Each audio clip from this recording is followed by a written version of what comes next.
Tuhan kita itu jauh, akhirnya kita panggil, kita seru, atau dekat, kemudian kita berbisik dengannya.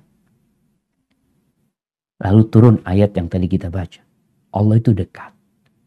Sehingga kalau mau minta sama Allah nggak usah teriak-teriak. Wa dunal jahri minal qaul, yaitu dengan ucapan yang merendah. Disebutkan dalam ayat lain khufya. Ud'u rabbakum tadarruan wa khufya. Ada sembunyi. Tapi tetap meminta dengan lisan kita. Minta Rabbana.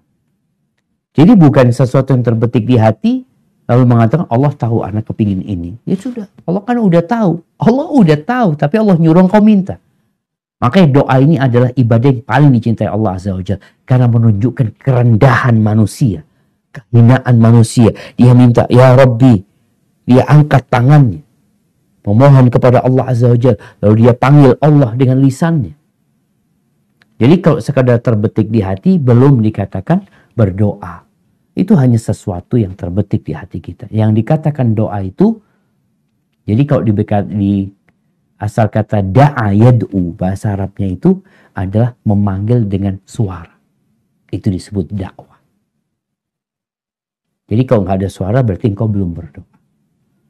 Hadza wallahu a'lam bissawab.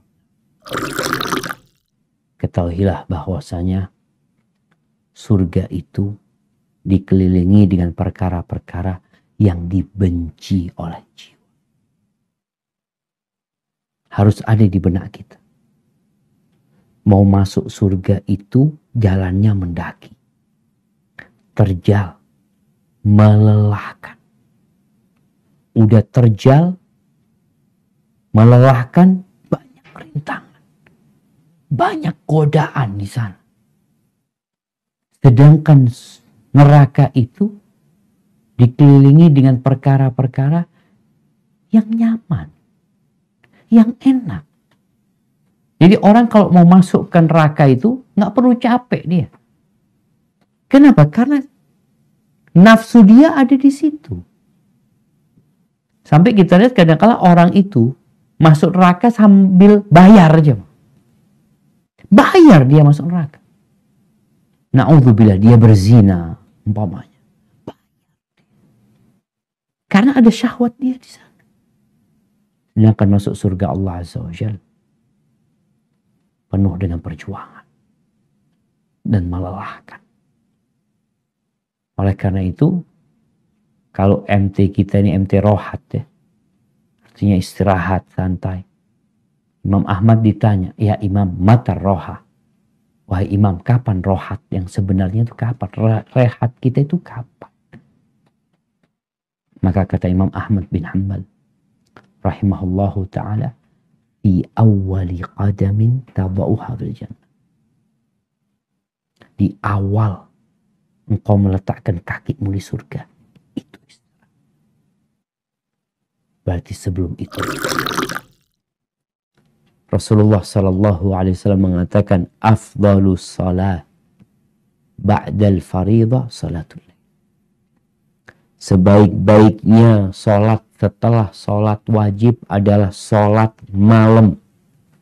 Yang penghuni surga itu ketika hidup di dunia, mereka sedikit tidurnya, mereka menghidupkan malamnya dengan salat.